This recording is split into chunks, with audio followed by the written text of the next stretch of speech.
السلام علیکم ورحمۃ اللہ وبرکاتہ۔ میں آپ کا میزبان حافظ محمد عاصم، میں آپ کی خدمت میں حاضر ہوں ایک ایس چینل پر، جس میں ہم آپ کو بتائیں گے آپ کے مسائل اور ان کا حل قرآن اور حدیث کی روشنی میں۔ آج ہمارے معزز مہمان مولانا مفتی فیضان احمد صاحب ہیں، جو کہ فاضل اور متخصص ہیں، ملک کے مشہور دینی ادارے جامعہ فریدیہ اسلام آباد سے، اور اس وقت مولانا صاحب وہاں پر تدریس کی خدمات بھی سر انجام دے رہے ہیں۔ مفتی صاحب، آپ سے میرا پہلا سوال یہ ہے، بینک میں پیسے رکھنا کیسا ہے؟ بسم اللہ الرحمن الرحیم۔ بہت اچھا سوال آپ نے کیا کہ بینک میں پیسے رکھنا کیسا ہے، چونکہ ہمارے ہاں اکثر لوگ جو کمرشل بینکس ہے، جو سود کی بنیاد پہ کام کر رہے ہیں، اس کے اندر پیسے رکھتے ہیں، اور سود کا لینا اور دینا یہ دونوں حرام ہیں۔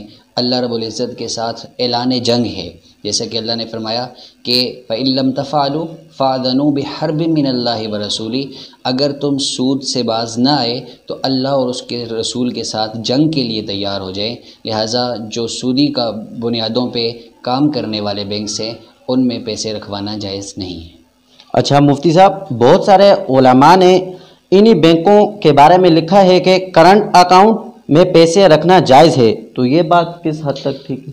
اگرچہ یہ فتاویٰ موجود ہیں کہ کرنٹ اکاؤنٹ میں پیسے رکھنا جائز ہے، لیکن وہ ایک مجبوری کی بنیاد پہ تھا، چونکہ وہ بینک اس کرنٹ اکاؤنٹ میں رکھے ہوئے پیسوں کو بھی آگے سودی معاملات میں استعمال کرتے ہیں، لہٰذا اب اس میں بھی پیسے رکھنے سے احتیاط کرنی چاہیے۔